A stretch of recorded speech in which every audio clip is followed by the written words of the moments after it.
Hi everyone, welcome back to my channel. For anyone that's new and just joining in, my name is Michelle and my channel is all about study abroad, working abroad, France, anything like that. But today I want to talk about where you should study abroad, and I think this is a really important topic to discuss, especially if you're considering going abroad. If you're a freshman or sophomore in college, you've probably heard about study abroad at one point or another. And to be honest, it's never too early to start thinking about where you want to go. In this video, I'm going to offer some questions that you can ask yourself to help decide where you should spend your semester or year abroad. Let's get to it. So this first question might seem daunting or even obvious, but it's really important that you be honest with yourself, because after all, this is your study abroad experience and it should be everything that you want it to be. So the first question, what are your goals for study abroad? Or what is your why? So basically, why do you want to study abroad? Do you want to learn a new language? Do you want to learn about a new culture? Do you want to travel for 4 months? Do you want to take a 4-month vacation? So it might sound silly, but taking the time to really dig deep and answer these questions will make the rest of these questions much more easier to answer.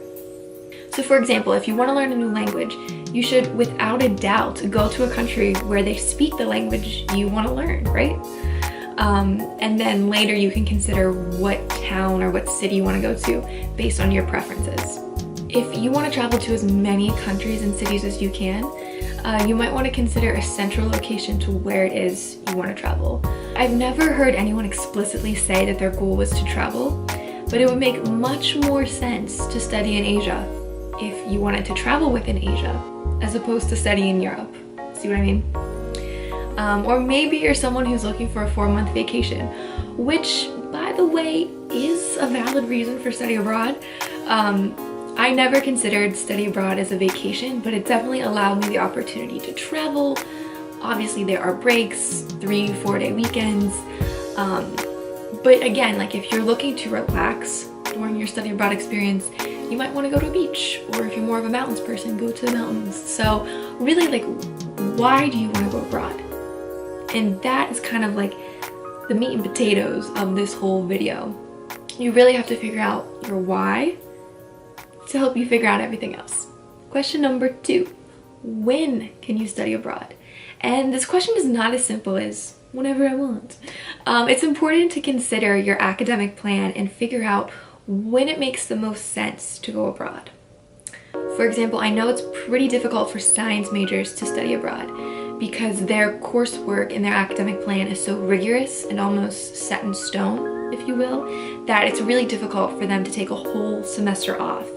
So if you're in a similar situation, it might make more sense to just study abroad during the summer.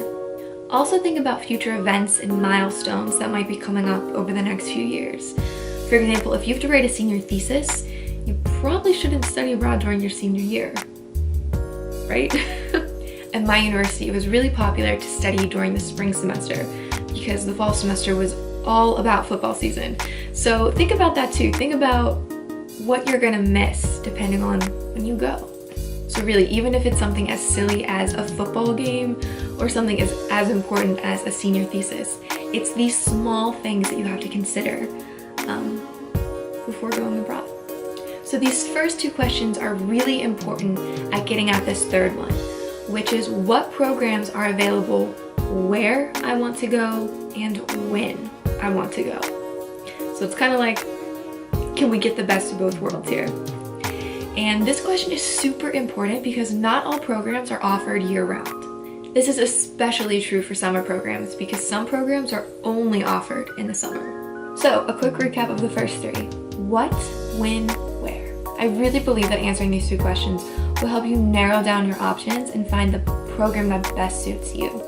So another critical question you have to ask yourself, number 4, is what is my budget and what can I afford? I could spend 10 minutes just on this subject, but this is a conversation you need to have with your advisor, your parents, and yourself. And when I'm talking about budget, I don't mean just the program and the fees, but the actual cost of living in that city and country. So Paris is a very expensive city, and when I decided to go abroad, I saved a lot of money to make sure that I could afford to, you know, live comfortably there.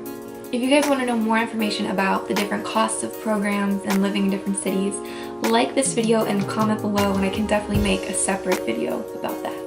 I also made a video about affording study abroad and how to get funding, so I will link that video right up here and also down in the description box, so check that out too. As I said, there are many questions to consider when choosing a study abroad program, all with the goal of finding a program that works best for you. So question number 5, do you prefer big cities or small towns? Or small cities? And I think this question is essential because you're going to be spending 4 months in another country, so you definitely want to try your best to find an environment that best suits you. There was one student in my program in Paris that had grown up in a farm and came from a really small town, and I don't really remember why he chose to study in Paris, but I do remember at the end of the program he said that he wishes he would have studied in a smaller town. And I don't know why, but he just wasn't a city person. Me, on the other hand, I am a city girl, so that was one of the main reasons I chose to study in Paris. It's difficult to determine how this question measures up with the other ones in terms of importance, but I think no matter what, it's really important to consider because it goes along with your goals, your budget, what kind of person you are, where you like to live. So you definitely have to think about this. I also just want to point out that a lot of people who have the goal of learning a second language, I don't want to say tend to, but they do sometimes choose smaller towns because they think there will be less of an influence of English and more of that language they're trying to learn. This is definitely a justified reason and makes a lot of sense, but don't let this deter you from choosing a program where it's in a big city and it'll be easy to default to English and not have to rely on learning that second language. I knew that Paris is one of the most touristic cities in the world, and obviously that would mean there's a lot of English and it would be pretty easy to get by. But your experience learning a second language really is all that you make it to be. You can find neighborhoods and restaurants to go to where people are less likely to speak English, and you know, you can go out of your way to practice learning a language, so it's not all big city English, small town, no English. So as I mentioned before, sometimes it's not very feasible to work and study abroad with your long-term academic plan. One way you can do this is by planning ahead and figuring out what classes you can take abroad, and then seeing which ones will transfer back to your home university. So question number 6, what classes can you take abroad? I would say that the majority of classes you can take abroad are going to fall, typically you'll take 4 to 5 classes abroad, and many programs advertise mock schedules to give you an idea of what kind of classes are offered. I would highly recommend meeting with someone from the program, someone that has already done the program, who knows the curriculum, or maybe has a better sense of what is offered. And when in doubt, if it's not offered on their website or in a brochure, which it usually is, you can definitely just get in contact with someone from the program and they can send you a list of some of the mock classes. Obviously, transferring credits is never easy and never perfect, but planning ahead can save you a major headache. Alright, well that wraps up my 6 questions that you should ask yourself before studying abroad and to try to help you figure out where you should study abroad. If you guys like this video, please give it a thumbs up, comment below if there's anything else you want to see, and as always, my email is down in the description box if you want to shoot me an email. And I just want to say, if you do send me an email, try to write YouTube in the subject line because a lot of you guys have been sending me emails and they either get lost or go to spam and I never get to see them. So I just want to help you guys, so yeah, so that's it guys. I hope you enjoyed this video. I hope it was helpful and I will see you in the next one. Bye.